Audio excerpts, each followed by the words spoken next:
Catnap constantly follows us throughout chapter 3 of Poppy Playtime, but never tries to attack us until the very end. He could have killed us at any time, but chooses not to. So why does he do this? Hey everybody, I'm Jeeps, and today, with the help of multiple characters, we will solve this mystery. For those of you who don't know, let's cover who Catnap actually is. Catnap, also known as Experiment 1188, is one of the many enemies we face throughout Poppy Playtime. He stalks us throughout chapter 3 and is extremely loyal to the prototype due to past events. If you want to learn more about Catnap, take a look at my video covering him right here, but more importantly, his loyalty to the prototype will become pretty important later on. Continuing though, at the end of chapter 2, the train we are riding on with Poppy speeds up and eventually crashes. Most likely due to the prototype, but Poppy could have been in on it as well, as she wanted us to kill Catnap. We then find ourselves in the Playcare, which is the on-site orphanage within the factory, and find ourselves in multiple locations throughout the chapter. Locations like Home Sweet Home, the Playhouse, and even a bunch of caves which were excavation sites used for more secret experiments deeper within the facility. Experiments like the prototype. And throughout these locations, we find ourselves being stalked by Catnap himself. In halls when we're not looking, within the darkness, in dreams from his poppy gas, until he eventually comes to hunt us down later in the chapter. Now this is odd because anyone who's been on my channel for a minute now should know that we, the player, are an ex-Playtime employee, and almost every other experiment took their chance to try and kill us quickly, but Catnap chose to wait and observe the entire chapter, even after we escaped the trash compactor, which in the beginning was his only attempt to kill us until the end. So why does he do this? Well, we only ever see Catnap a few times throughout the entirety of chapter 3,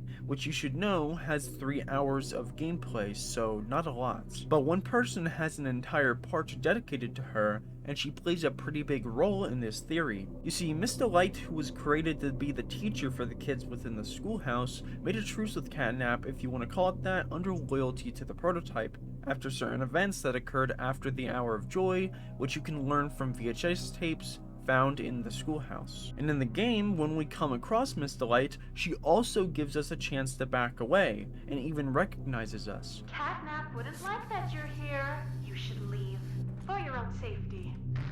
But we decide to continue, and only then does she decide to pursue us, which we know how that ends. This also occurs with Catnap. He continuously followed us and waited until we pushed too far, requiring him to take action and stop us. So now we're confronted with two options. The first meaning that Catnap might actually have some good left in his heart. And don't get me wrong, these toys have done tons upon tons of terrible things, but when all is said and done, Catnap was an orphan used for the Bigger Bodies Initiative, one who tried to escape and got given the job to prevent children from escaping in the Playcare. It's something really ironic, but Catnap, like the others, was just a child and was manipulated. And from what we know after seeing Thomas Clark have issues with cognitive functions and memory after his transformation, there may be a possibility these memories return over time, and Catnap had a change in heart. And for those who don't know, Thomas Clark is the Brawn toy that you could see on the restoration video on Mob Entertainment's YouTube channel.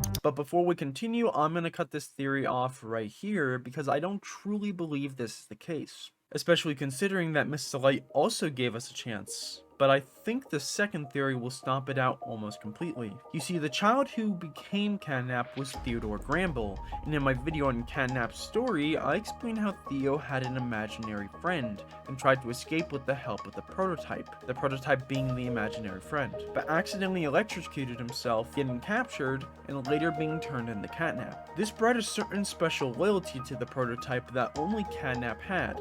Heck, Catnap literally saw the prototype as a god. Catnap, the prototype is his god.